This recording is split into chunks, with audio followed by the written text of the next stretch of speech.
हमारे पास एक क्वेश्चन आया है कि फाउंडेशन को ब्लेंड करने के लिए ब्रश यूज करना चाहिए या ब्यूटी ब्लेंडर। तो इस क्वेश्चन को हम अच्छे से आपको आंसर करेंगे, लेकिन उससे पहले अगर आपने मेरी वीडियो को, मेरे चैनल को सब्सक्राइब नहीं किया है तो प्लीज सब्सक्राइब कीजिए, लाइक कीजिए, शेयर कीजिए और कोई भी डाउट हो तो कमेंट कीजिए। चलते हैं हमारे टॉपिक की तरफ, क्वेश्चन की तरफ। क्वेश्चन का आंसर देते हैं आपको कि हमें फाउंडेशन किससे ब्लेंड करना चाहिए, ब्रश से या ब्यूटी ब्लेंडर से।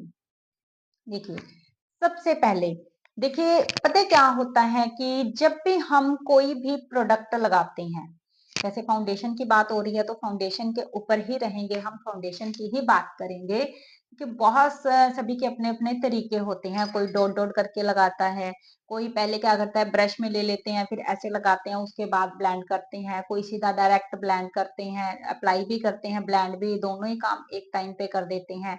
तो ये सारे अलग अलग प्रोसेस होते हैं, लेकिन इस क्वेश्चन का आंसर देने के लिए मैं आपको बिल्कुल सिंपल सा आंसर देने वाली हूँ कि देखो, ब्रश और ब्यूटी ब्लेंडर दोनों से ही हम ब्लेंड कर सकते हैं। ऐसा नहीं है कि ब्रश से ब्लेंड नहीं होता, या ऐसा नहीं है कि ब्यूटी ब्लेंडर से ब्लेंड नहीं होता।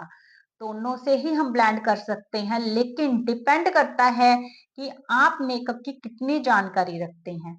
अगर आप बिगनर हैं, तो आपको ब्यूटी ब्लेंडर ही सबसे पहले यूज करना चाहिए। ब्यूटी ब्लेंडर को यूज करने के लिए आपको ब्यूटी ब्लेंडर में अच्छे से पानी को भर के उसको 3-4 बार अच्छे से निचोड़ना चाहिए। जैसे आपने ब्लेंडर में पानी भर लिया, निचोड़ लिया, फिर पानी भर लिया, फिर निचोड़ लिया, फिर पानी भर लिया, फिर निचोड़ लिया, फिर उसको इतने अच्छे से आपको निचोड़ना है कि उसमें बिल्कुल एक ड्रॉप भी पानी नहीं रहना चाहिए। अगर आपके हाथ से अच्छे से वो नहीं छूट रहा पानी, तो आप क्या कीजिए, टॉवल या नैपकिन की हेल्प से उसमें आप ब्यूटी ब्लेंडर को रखिए और अच्छे से उसको दबाएं, ताकि उसका जितना भी एक्स्ट्रा पानी है वो सारा टॉवल या नैपकिन के अंदर चला जाए। तो सबसे पहले तो आपको ऐसे यूज करना है। फिर आप क्या करें, क्योंकि प्रोडक्ट को एक्टिव करना बड़ा जरूरी होता है। अगर आप प्रोडक्ट को एक्टिव करके लगाएंगे ना, तो आपका मेकअप एकदम नेचुरल, और वो मेकअप कभी भी नहीं फटेगा आपका। जो आप एक्टिव प्रोडक्ट को लगाएंगे तो आपका मेकअप कभी नहीं फटेगा। आपको क्या करना है, ब्यूटी ब्लेंडर की हेल्प से जो वो आपने फाउंडेशन लिया उसको अच्छे से मर्सिफाई करना है। अच्छे से आपको ऐसा लगेगा कि प्रोडक्ट तो खत्म हो गया, हम लगाएंगे क्या, बट ऐसा नहीं होता। प्रोडक्ट वो एक्टिव होता है और वो सारा प्रोडक्ट ब्यूटी ब्लेंडर में आ जाता है। फिर आपको कम प्रेशर देते हुए अपने पूरे फेस पर प्रॉपर, देखो यहाँ पर बहुत ज्यादा तो नहीं बता पाऊंगी, तो आपको पूरे फेस पर अच्छे से सर्कुलर में आपको वो अप्लाई करना है। तो ऐसे आप ब्यूटी ब्लेंडर से अगर आप लगाते हैं तो आपका मेकअप बहुत ही अच्छा जाने वाला है। अगर बात करूं ब्रश की, कि अगर आप ब्रश से लगाते हैं, देखो उसमें थोड़ी सी मेहनत ज्यादा लगती है, थोड़ा सी टेक्निक उसमें चेंज हो जाती है।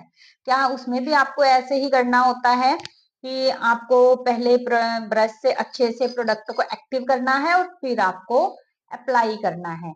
लेकिन ब्यूटी ब्लेंडर से क्या होता है कि भी थोड़ा सा स्मूथ जल्दी हो जाता है, ब्रश से थोड़ा टाइम लगता है। तो कई बार क्या होता है, हम स्टार्टिंग में हमें ये क्या लग गया, तो लेकिन उसके लिए हमें थोड़ा सा वेट करना होता है। ब्यूटी ब्लेंडर्स में ये दिक्कत कम आती है और ब्रश में ये दिक्कत थोड़ी सी आ जाती है, लेकिन दोनों से ही काम बहुत अच्छा होता है।